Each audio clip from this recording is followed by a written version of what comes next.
الحمد لله الذي كفى وسلام على عباده الذين اصطفى أما بعد فأعوذ بالله من الشيطان الرجيم بسم الله الرحمن الرحيم ولا تكونوا كالذين نسوا الله فأنساهم أنفسهم أولئك هم الفاسقون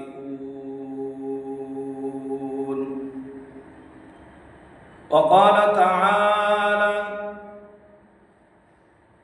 إنا أنزلناه في ليلة القدر وما أدراك ما ليلة القدر ليلة القدر خير من ألف شهر تنزل الملائكة والروح فيها بإذن ربهم من كل أمر سلام هي حتى مطلع الفجر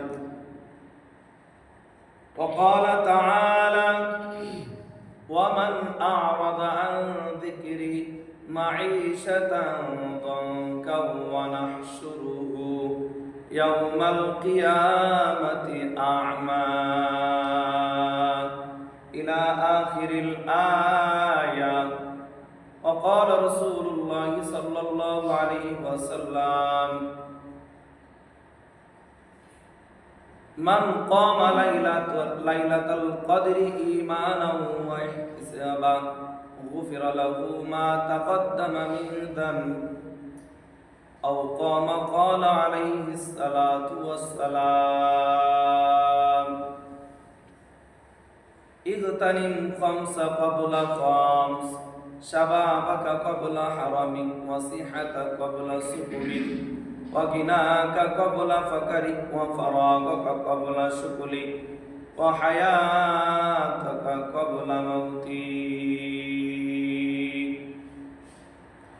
وقال تعالى يا أيها الذين آمنوا صلوا عليه وسلموا تسليما সকলে মুহাম্মদের সাথে দুরূদ শরীফ পড়ি আল্লাহুম্মা সাল্লি আলা মুহাম্মাদিন ওয়া আলা আলি মুহাম্মাদ কামা সাল্লাইতা আলা ইব্রাহিম ওয়া আলা আলি ইব্রাহিম ইন্নাকা হামিদুম মাজিদ اللهم بارك على محمد وعلى آل محمد كما باركت على إبراهيم وعلى آل إبراهيم إنك حميد مجيد राह मेरे मस्कन दर हवाले की काबा बने मेरे मदफन दियारे मदीना बलगल उला बिकमालिही कशफत तुजा बिजमालिही हसनत जमीउ सालिही सल्लु अलैहि व अला आलिहि আলহামদুলিল্লাহ সম্মানিত উপস্থিতি সর্বোপরি শুকর এবং সুজুদ সে রব্বে কারিমের দরবারে যিনি আমাদেরকে পবিত্র মাহে রমজানুল মুবারকের তৃতীয় জুমায় সুস্থতার সাথে সাবলীলতার সাথে রব্বে কারিমের ঘর পৃথিবীর ভিতর সবথেকে উত্তম এবং দামি জায়গা সেখানে এসে তার গোলামি করার মতো তৌফিক দান করছেন এবং দিনে আলোচনা করা এবং শ্রবণ করার মতো তৌফিক দান করলেন। সে রব্বে কারিমের দরবারে দিল থেকে ভক্তি ভরে সমস্বরে আওয়াজ তুলে কালিমাতুশ শুকর আদায় করি আলহামদুলিল্লাহ।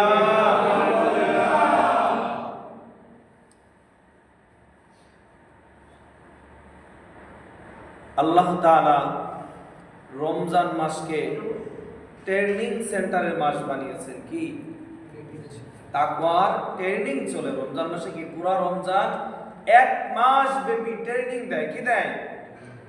যারা মুমিনদের ট্রেনিং হয়। কি হয়? ট্রেনিং। যুদ্ধ করতে লাগলে যুদ্ধ কি ট্রেনিং লাগে, প্রশিক্ষণ লাগে। শিক্ষকতা করতে লাগলে তার প্রশিক্ষণ লাগে। মুমিন হতে গেলে তার ট্রেনিংও লাগে। মুমিন হতে লাগলে তার কি লাগে? ট্রেনিং লাগে। রমজান মাস মুমিনের ট্রেনিং এর মাস। ক্ষুধাবীতিতা কিভাবে অর্জন করতে হবে এর ট্রেনিং চলে পুরো এক মাস ব্যাপী। যারা বুঝলো না, যারা এর ধার ধারলো না, তাদের কাছে কি শবে কদর আর কি ইতিকাফ আর কি পবিত্র মাহে রমজান মাস, এই ছাগলের কাছে কোনো গুরুত্ব আছে?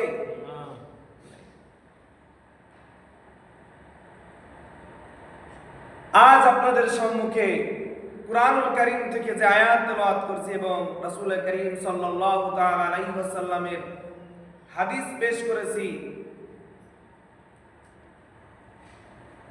সে বিষয়ের উপর ইনশাআল্লাহ আলোচনা করব। সে বিষয়টা হচ্ছে শবে কদর এবং ইতিকাফ। শবে কদর, ইতিকাফ। রাসূল করিম সাল্লাল্লাহু আলাইহি ওয়াসাল্লাম বলছেন শবে কদরের দাম কত। আল্লাহ তাআলা নিজে কোরআনের ভিতর বলছেন শবে কদরের দাম কত। আল্লাহ তাআলা বলেন ইন্না আনজালনাহু ফি লাইলাতিল কদর, নিশ্চয় আমি অবতরণ করেছি ফি লাইলাতিল কদর, কদরের রাতে। কি কি অবতরণ করেছেন? কুরআনুল কারীমকে। ওয়া মা আদরাকা মা লাইলাতুল কদর, এ মুহাম্মদ আরবি সাল্লাল্লাহু তাআলা আলাইহি ওয়াসাল্লাম, আপনি কি জানেন শবে কদর কি? শবে কদর কি? কদরের রাতে কি?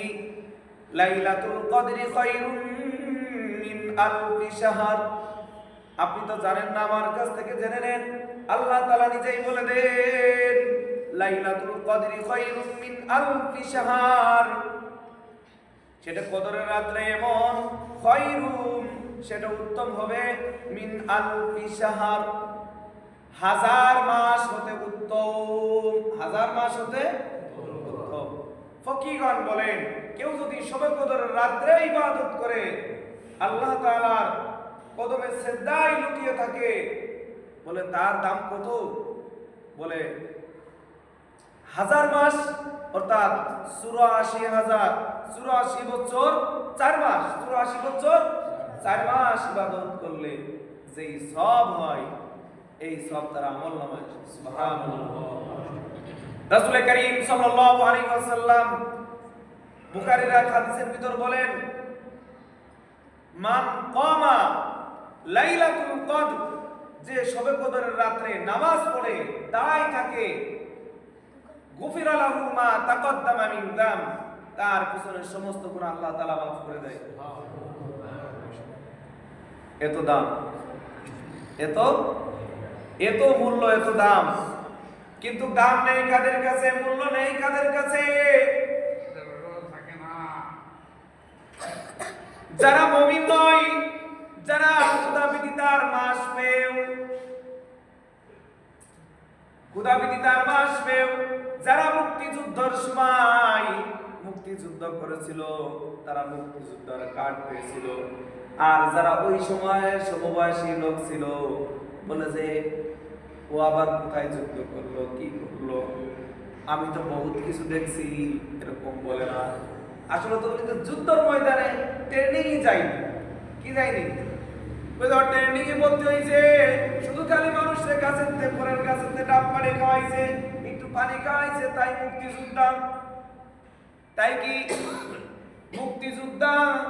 মুক্তিযোদ্ধাদের সাথে ছিল, ও আবার কোথায় যুদ্ধ করলো, এরকম আছে না? কিন্তু যারা রোজাদার, এই ট্রেনিং এর মাসে ট্রেনিং দিচ্ছে খোদাবিদ তার। আল্লাহ তাআলা বলছেন, ইয়া আইয়ুহাল্লাযীনা আমানু কুতিবা আলাইকুমুস সিয়াম কামা কুতিবা আলাল্লাযীনা মিন ক্বাবলিকুম লাআল্লাকুম তাত্তাকুন। তুমি যদি 1000 বছর যদি রমজান পাও, আর রমজান যদি তোমার খোদাবিদিতা যদি অর্জন যদি না হয়, 1000 বছর রমজান পেলেও তোমার কোনো লাভ নাই। কেন?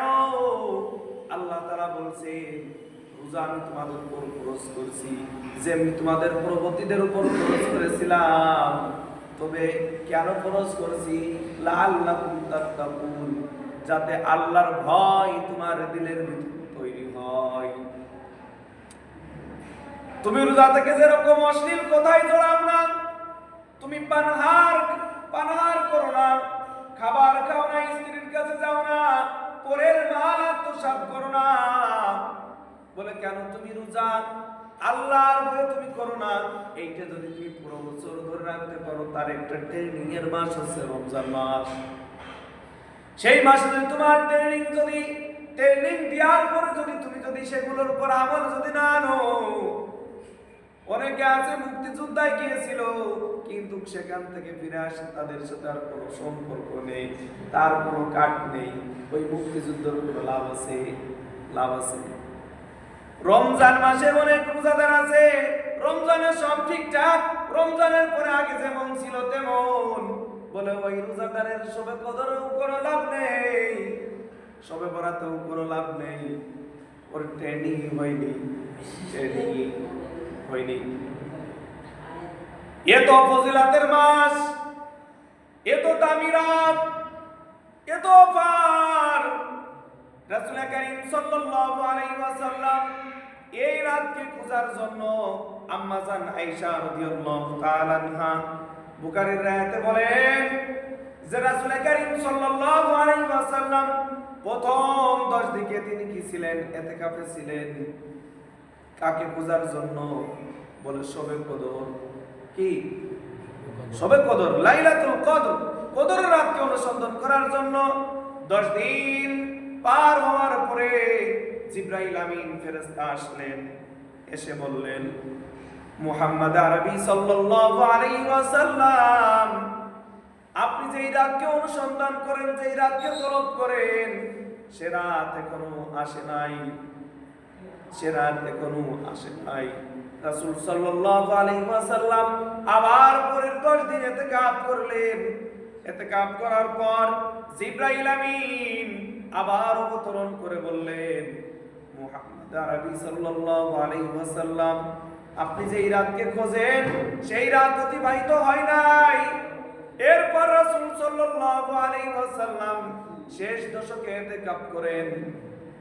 এরপর আর জিবরাইল আসেন নাই। যে তাহলে বোঝা গেল শবে কদর হয় শেষ দশকে। কোন দশকে?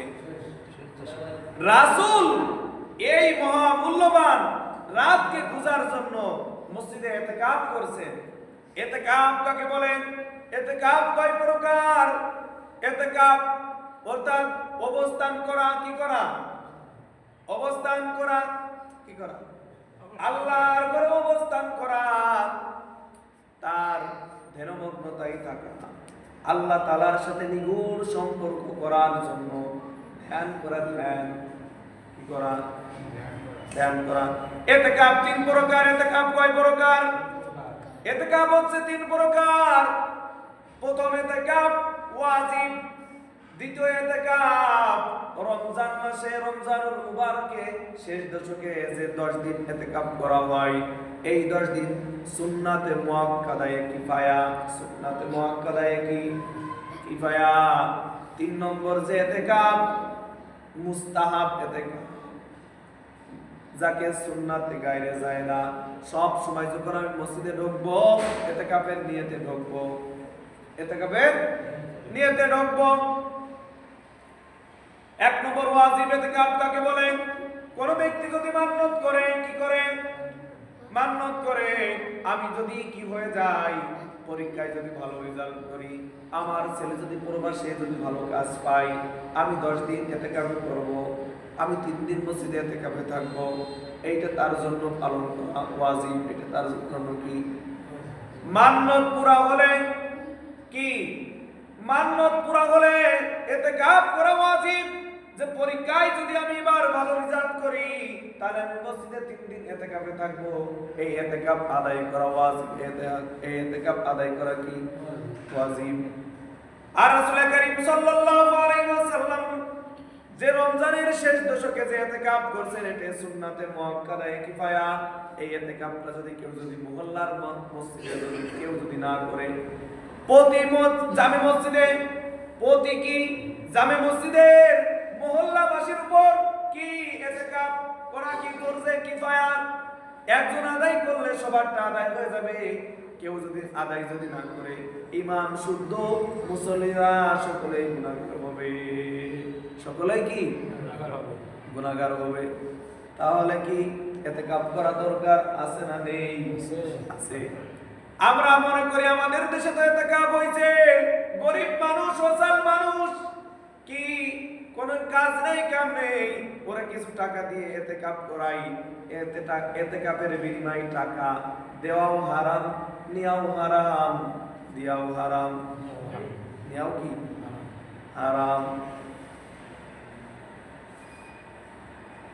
অথচ আমাদের দেশের ধনীরা তারা কেউ ইতিকাফে বসতে চায় না। আজকে যদি কেউ জানতো যে প্রধানমন্ত্রীর সাথে অমুক জায়গায় গেলে আমার সাক্ষাৎ হবে, তাহলে বলেন আমার মতো হুজুর, কত হুজুর সেখানে লাইন ধরতো, ইমান বিক্রি করে ফেলে দিত, যে প্রধানমন্ত্রীর সাথে আমার সাক্ষাৎ হচ্ছে, ডাইরেক্ট একটু কথা হচ্ছে। কিন্তু আল্লাহ তাআলার সাথে গভীর সম্পর্ক করতে লাগলে আপনি কিছু সময় ধ্যান করেন, ইতিকাফ করেন, ইতিকাফে এসে আল্লাহর দিলে মগ্ন হয়ে যান, দেখবেন আল্লাহর সাথে যে গভীর একটা নিবিড় সম্পর্ক, সেটা আপনার তৈরি হয়ে যাবে। আল্লাহর সাথে সম্পর্ক আমাদের আছে না নেই? আছে। আল্লাহর সাথে যদি সম্পর্ক যদি না করেন, ওয়ালা তাকুনু কাল্লাযী নাসুল্লাহ ফানসাহুম আনফুসাহুম উলাইকা হুমুল ফাসিকুন। দুনিয়াতে যদি আল্লাহকে ভুলে, দুনিয়াতে ইতিকাফ করলে কি হবে? 10 দিন যদি থাকি, আমার সংসার কি হবে, আমার ব্যবসা বাণিজ্য কি হবে, এই বলে আল্লাহর গোলামির থেকে তুমি আল্লাহকে ভুলে থাকলে, ঠিক কিয়ামতের ময়দানে আল্লাহ তোমাকে ভুলে থাকবে। আল্লাহকে ভুলে থাকলে কঠিন ওই কিয়ামতের ময়দানে আল্লাহ তোমাকে ভুলে যাবে। আল্লাহ তোমাকে কি যাবে? ভুলে যাবে। কিন্তু আল্লাহকে যদি পাইতে চাই, আল্লাহকে যদি রাজি খুশি করতে চাই, রমজানকে যদি রমজান মাস মনে করে গনিমত মনে করতে চাই, মূল্য দিতে চাই, তাহলে রমজানে বেশি বেশি কি করা? আমল করা। আরে গতকালকেও হাদিসের মধ্যে দেখলাম, জুমার দিন যখন মসজিদে হেঁটে এসেছে কোন মুসল্লি, কি প্রতি কদমে 1 বছর নফল নামাজ পড়া, 1 বছর নফল রোজা রাখার সব তারা আমল নামায় লিখছে ফেরেশতারা। শর্ত 7টা। শর্ত কয়টা? 7টা। এই 7 শর্তের মধ্যে যারা আছে, রাসূল করিম সাল্লাল্লাহু আলাইহি ওয়াসাল্লাম সুনান তিরমিজি, সুনান আবু দাউদ, ইবনে মাজাহ শরীফের ভিতর বলেন, তার প্রতি কদমে কদমে 1 বছর কি রোজা রাখার সব, 1 বছর নফল নামাজ পড়ার সব তার আমল নামায় লেখা হয়। সুবহানাল্লাহ। যদি রমজানে করে, যদি এটা রমজানের বাইরের হাদিস, যদি কে আমলগুলো রমজানে করে, তাহলে আরো কত? 70 গুণ। অনেক 70 কি গুণ। এই আমলটা যদি শবে কদরের রাত্রে হয়ে যায় তাহলে তার দাম কত হয়ে যায়? বলে কেমন? যে যদি উত্তম রূপে গোসল করে, ভালো কাপড় পরিধান করে, খুশবু লাগাই মসজিদে সামনের কাতারে, সেই ইমামের কাতারে, ইমামের কাছাকাছি নিকটবর্তী বসার পর এর পর্যন্ত নামাজ শেষ হওয়ার পর্যন্ত আর কোনো কথা বলে নাই, শুধু খুতবা শুনছে, চুপ করে খুতবা শুনছে, বক্তৃতা শুনছে, এই কয়টা যদি মানে বলে তার প্রতি কদমে কদমে ফেরেশতারা 1 বছর নফল রোজা, 1 বছর নফল নামাজ ফরজ সব লিখে দেন। আর রমজান পড়লে আরো 70 গুণ। এই আমল অথচ সকাল সকাল জুমার নামাজের আজানের পরেও আমরা কাজ করি, আমার মুসলমান দাবি করি। আল্লাহ তাআলা তো ডাইরেক্ট ঘোষণা দিয়ে দিয়েছেন জুমার নামাজের পরে, আজানের পরে দুনিয়ার কোন কাজ করা হারাম হারাম হারাম বলছে। তারপরেও যদি কেউ যদি কাজ করে তাহলে তার আল্লাহর হুকুমকে সে ভুলে থাকলো, আল্লাহর গোলামির থেকে সে ভুলে থাকলো। এই আল্লাহর গোলামির থেকে ভুলে থাকার কারণে আল্লাহর আহকাম থেকে, ওয়ামান আরাদা আন যিকরি, আল্লাহর বিধান থেকে, আল্লাহর জিকির থেকে যারা মুখ ফিরায় নাই, কিয়ামতের ময়দানে তাদেরকে অন্ধ করে উঠানো হবে। তাদের সংকীর্ণতার জীবন যাপন পৃথিবীতে হবে। কেন? যে আল্লাহ তাআলার বিধান থেকে সে গাফেল ছিল। সে কি ছিল? গাফেল ছিল। এত বলার পরেও যাদের বুঝ শক্তি নেই, যাদের কি নেই? বুঝ শক্তি নেই। কিতাবের মধ্যে একটা গল্প পড়ছিলাম, গল্পটা মনে পড়ে গেল বলবো। এটা কোনো কুরআন হাদিস না, একটা গল্প।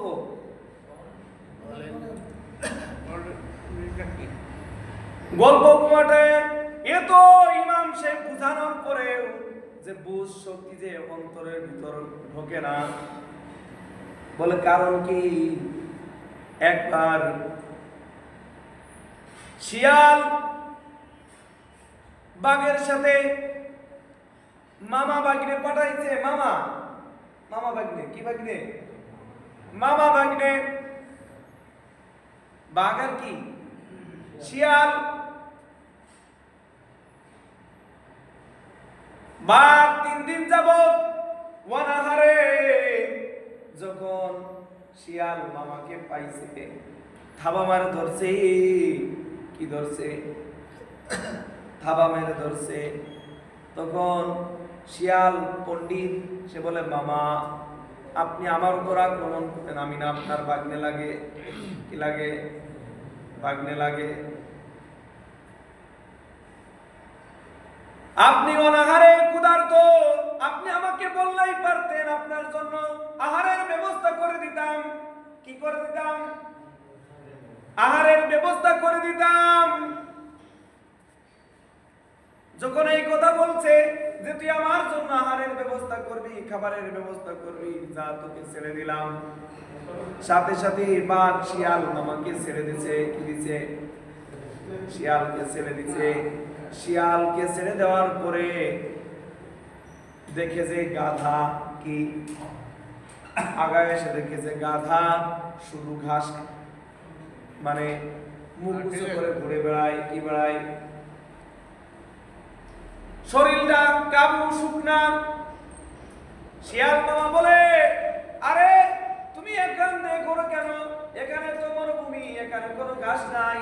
তুমি যাও ওই জঙ্গলার ভিতরে যাও, সেখানে তোরটা ঘাস আছে, তুমি খাইয়ে তোমার শরীরটা ঠিক করো। বলে না, ওখানে যেতে আমার ভয় লাগে। ওখানে যেতে আমার কি লাগে? ভয় লাগে। ওই গহীন জঙ্গলের ভিতরে বাঘ আছে, বাঘে আক্রমণ করে ফেলবে। বাঘে কি করবে? আক্রমণ করবে। আমার কি লাগে? ভয় লাগে। তখন শিয়াল মামা পণ্ডিত বলে, আল্লাহ তাআলা খালি খালি তোর নাম গাধা রাখে নাই। তোর কোনো বুদ্ধি নেই। আমি কেবলটা জঙ্গলার থেকে আসলাম না, বাঘ যদি থাকতো তাহলে আমি সশরীরে ফিরে আসতে পারতাম। এই জন্যই তো গাধা, তোর নাম গাধা রাখছে। তুই আমার সাথে আয়, তোরে দেখে আমার কি লাগে, মহব্বত লাগে। তোর শরীরটা কি রকমের খারাপ, চিকুন শুকনা। এক পর্যায়ে শিয়াল মামা তাকে বুঝায় জঙ্গলায় নিয়ে গেছে। বাঘ তাকে গাধাকে শিকার করছে। শিকার করার পরে বলতেছে, মামা তুমি একটু পাহারা দাও, অনেকদিন শিকার করে নে, কি করে নে, দাঁত মাঝে আমি একটু গোসল করে গুলি করে আসি। শিয়াল মামা বাঘ সেই গাধার কলিজা খেয়ে ফেলছে। কি খেয়ে ফেলছে? গাধার কলিজা খেয়ে ফেলছে। বাঘ যখন আসছে, আসে দেখেছে কি এরকমের লাথি দেয়, দেখে ওর ভিতর কি নেই, কলিজা নেই। কি নেই? কলিজা নাই। কি নাই? কলিজা নাই। তখন শিয়াল পণ্ডিতকে ডাকতে বলে, মামা এ গাধার কলিজা নাই কেন, কলিজা গেল কই? তখন শিয়াল পণ্ডিত বলে, মামা গাধার যদি কলিজা থাকতো, গাধার যদি কলিজা থাকতো তাহলে কি আমার কথা অনুযায়ী জঙ্গলের মধ্যে সে কি আসে? আমার কথা অনুযায়ী কি সে কি জঙ্গলায় আসে? তাহলে কি তুমি তাকে স্বীকার করতে পারো? যার সুস্থ মস্তিষ্ক আছে, ব্রেন আছে, সে আল্লাহর গোলামি থেকে কিভাবে দূরে থাকবে? আল্লাহ তাআলা যেখানে ঘোষণা দিয়ে দিয়েছেন, ওয়ালা তাকুনু কাল্লাযীনা নাসুল্লাহা ফানসাহুম আনফুসাহুম উলাইকা হুমুল ফাসিকুন। যারা আল্লাহকে দুনিয়াতে ভুলে থাকবে, কঠিন ওই কিয়ামতের ময়দানে আল্লাহও তাদেরকে ভুলে থাকবে।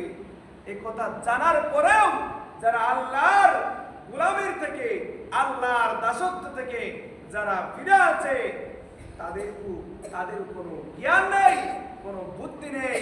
তবে এই বুদ্ধি নেই বলে আপনি পাগল নয়, এই বুদ্ধি নেই বলে আপনি কি নন? পাগল নন। আমার উস্তাদ, বুখারীর উস্তাদ শাইখুল হাদিস আল্লামা আব্দুল মাহবুব দামাত বারাকাতুহুল আলিয়া উনি বলতেন, ওই সমস্ত মানুষেরও হিসেব হবে, ওই সমস্ত মানুষেরও কি হবে? হিসাব হবে যারা এক লুকমা ভাতের ভিতর এক চিমটি লবণ নিলে কি পরিমাণ লবণ নিলে কম হবে না, বেশি হবে না, এই জ্ঞান যাদের রাখে তাদের কঠিন কিয়ামতের ময়দানে হিসাব হবে। এই কথা মনে করেন না যে আমার বুদ্ধি নেই। আল্লাহ তাআলার কাছে আলেম উলামারা বলে, হাদিসের ভিতর রাসূল সাল্লাল্লাহু আলাইহি ওয়াসাল্লাম বলেন যে পাগলের কোনো কি নেই, হিসাব নেই। তাহলে তো আমি পাগল, আমার কোনো বুদ্ধি শক্তি নেই, এরকম তাই নাকি? আসল খেলা জমবে কঠিন কিয়ামতের ময়দানে। আসল খেলা কোথায় জমবে? কিয়ামতের মাঠে। কাজেই আল্লাহর প্রতিটা বিধান, আল্লাহর প্রতিটা হুকুম আল্লাহ তাআলা আমাদেরকে মেনে চলার মতো তৌফিক দান করে দিন। ওয়ামা আলাইনা ইল্লাল বালাগ। যারা সুন্নাত পড়েননি 4 রাকাত ক্বাবলাল জুমার সুন্নাত নামাজ আদায় করুন।